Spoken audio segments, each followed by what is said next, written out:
इसके एग्जाम्पल देखो Lakshmi. Lakshmi owning about 2 hectares of land. Lakshmi के घर में 5 मेंबर है, एक प्लॉट पर काम करते हैं बिकॉज और कहीं कुछ काम करने का मिलता ही नहीं है उनको। Each one is doing some work but no one is fully employed. कभी कोई काम कर लेता है, कभी कोई काम कर लेता है। अच्छा आज तू चले जा, आज मैं चले जाता हूँ, है ना, ऐसे करके काम चल रहा है। The situation of under employment, कि मतलब आप बेटर कर सकते हो लेकिन अपेरेंटली आप जो है सारे एक ही एफर्ट्स डाल रहे हो और आप अपनी पोटेंशियल, फुल ऑन पोटेंशियल का यूज ही नहीं कर रहे हो, ठीक है।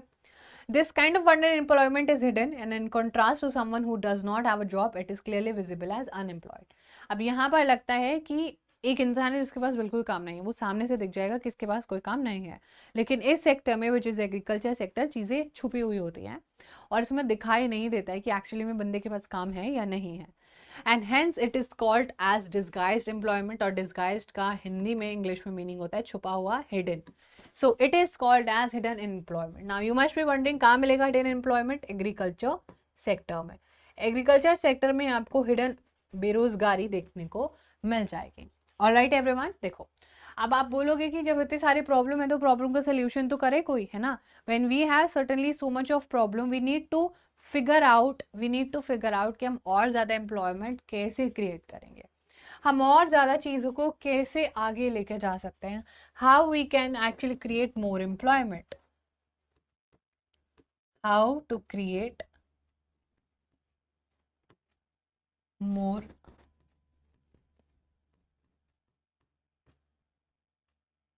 एम्प्लॉयमेंट। ठीक है, हम कैसे ज़्यादा एम्प्लॉयमेंट क्रिएट करेंगे, चलो देखते हैं कैसे। How we are actually going to start with this portion.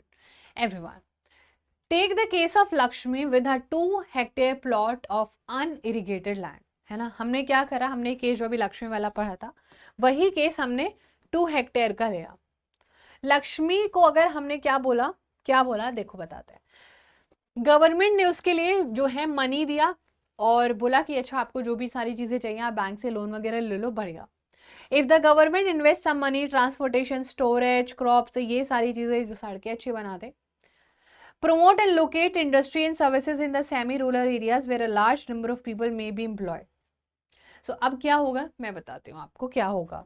अब ऐसे सिचुएशन में यहाँ पर जो लोग सिर्फ और सिर्फ उसके खेत में काम कर रहे थे, लाइक उसके फार्म में काम कर रहे थे, ना they can do what, they can obviously store, transportation में कोई काम कर सकता है, लाइक कोई गाड़ी चलाने का काम कर सकता है एक्स्ट्रा अमाउंट ऑफ मनी कमाने के लिए, कोई फैक्ट्री बनाने में, फैक्ट्री में रखने के लिए लेबर का काम कर सकता है, स्टोरेज का काम कर सकता है, मल्टीपल सोर्स ऑफ इनकम की जा सकती है। और अगर गवर्नमेंट की तरफ से कोई भी इन्वेस्टमेंट हो रहा है तो अच्छा आउटकम, हम ज़्यादा एम्प्लॉयमेंट क्रिएट कर पाएंगे। हमें इंडस्ट्री के लिए एक गार्ड भी बिठाना पड़ेगा कहीं लूट पाट ना हो जाए, इंडस्ट्री के लिए जहाँ पर हम जगह लेंगे उस इंसान को हमें रेंट भी देना पड़ेगा। सो मल्टीपल जॉब्स क्रिएट करी जा सकती हैं। ऐसे में लक्ष्मी के पास इरिगेशन भी हो जाएगा, वो अपनी दूसरी क्रॉप राबी सीजन में ये वीट वगैरह कर सकती है, बहुत बढ़िया सोर्स ऑफ इनकम अपनी जनरेट कर सकती है बच्चा। और रिसेंटली एक जो है स्टडी ने बताया भी, जो कि प्लानिंग कमीशन ने करी थी, जिसको कि करंटली नीति आयोग कहते हैं, कि 20 लाख जॉब्स तो एजुकेशन सेक्टर्स में ही जनरेट की जा सकती है। इमेजिन, एजुकेशन सेक्टर में 20 लाख जॉब्स क्रिएट करी जा सकती है। Similarly we have to improve the health situation, health sector में हम लोग काम कर सकते हैं। तो जो लक्ष्मी के घर में बाकी लोग हैं, they might get engage in some other sector as well. हमारे यहाँ पर 60% पॉपुलेशन तो 5 से 29 ईयर्स की है, वाओ। 51% ही अटेंड करते हैं स्कूल्स, बुरी बात तो है। और ज़्यादा से ज़्यादा जॉब्स क्रिएशन की हम लोगों को नीड है, otherwise we will suffer.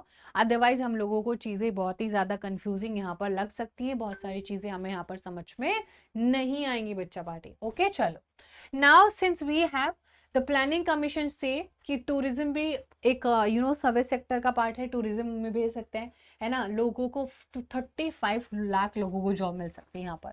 Imagine करो कि 35 लाख लोगों को अगर जॉब मिल जाती है टूरिज्म सेक्टर में, तो कितना ज़्यादा फायदा इतने सारे लोगों का हो जाएगा। Recognising this the central government had made it a law in India.